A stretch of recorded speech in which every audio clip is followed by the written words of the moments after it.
Meantime, this year of indictments, special counsels, and prosecutions of political figures, including a former president, is also a 50th anniversary of sorts. Late 1973 saw the unexpected elevation of Gerald R. Ford to the vice presidency and later to the White House, a presidency defined by how he handled the looming prospect of a very high-stakes prosecution of a former president. As Scott MacFarlane shows us, the legacy of Gerald Ford and his most consequential decision, a presidential pardon, loom especially large in one Midwestern city. Just a mile from the river near a bustling downtown, it turns out this old house in this old neighborhood might be the landmark of Grand Rapids, Michigan. People sometimes just knock on the door and say, hey, we'd love to see you inside. Oh, there's just people pull up and pictures all over the place.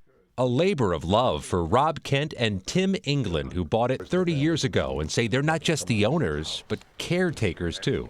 There's a moral obligation to making sure that it's kept right. Pictures here.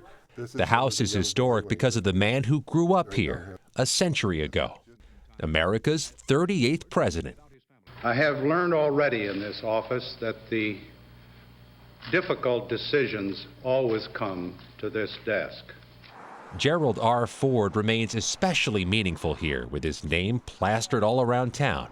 And 50 years after his unlikely ascendance to the vice presidency, no city in America celebrates his brief but tumultuous presidency like his hometown. President Ford has granted Richard Nixon a, quote, full, free, and absolute pardon.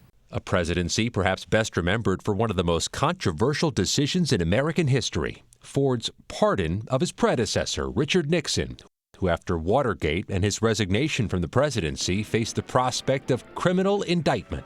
Ford spared Nixon, and according to the new president's argument, the nation from the specter of a trial and the political upheaval it would bring. He came into the office because he was thrust into the position. Mirel Lutke is curator of Ford's Presidential Museum on the downtown riverfront. He had to know a good chunk of America was going to hate this choice. He absolutely did know that. Ford recognized that, he acknowledged it, and he still felt that it was the best thing for the country. The pardon might have ended Ford's political career, cost him the 1976 election, but he said he never regretted it. It's also part of an unprecedented presidency that has made Ford a larger-than-life icon in this Midwestern city. A copy of the pardon is prominently and proudly displayed at the museum. By pardoning Nixon, he is doing something deeply within character of the American spirit. So's the pen Ford used to draft it. Even a life-size version of the Oval Office, where Ford made the decision in 1974, and where he received letters blasting or praising that decision. The sun never shines through. Including a pat on the back from singer Johnny Cash, who wrote, "Remember that you can't do the will of God without getting a lot of people against you." And handwritten notes from children, including this one, saying Ford was half right and half wrong. Has America's perspective on this changed in 50 years? We have begun to kind of see what the larger picture was and where Ford was coming from with the pardoning.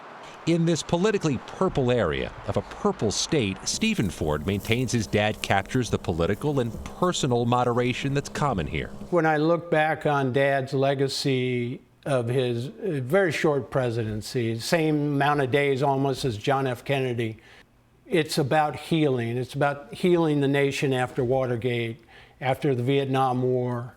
It's about trying to restore some trust in the White House. In a brutal cold in December 2006, they lined up throughout Grand Rapids to pay final respects at Ford's funeral. It was about 10 degrees, and the line was about 6 hours long. And the love between Ford and Grand Rapids was mutual. He paid a post-presidential visit to that old house, proving he could still draw a crowd, including the new homeowners who say they adore being caretakers of the legacy of a man they call a caretaker president. He took care of a horrible situation. That's what he had to do. Not just a controversial decision of American history, but still a rich part of the history in this place that shaped him. For CBS Saturday Morning, Scott MacFarlane, Grand Rapids, Michigan. So interesting. Nice job, Scott. Yeah. Enjoyed that. And that letter from Johnny Cash. Wow. Absolutely. And it takes a lot of courage to make a decision that you think the rest of the country will hate, but hope that time shows the wisdom of your decision. Yeah.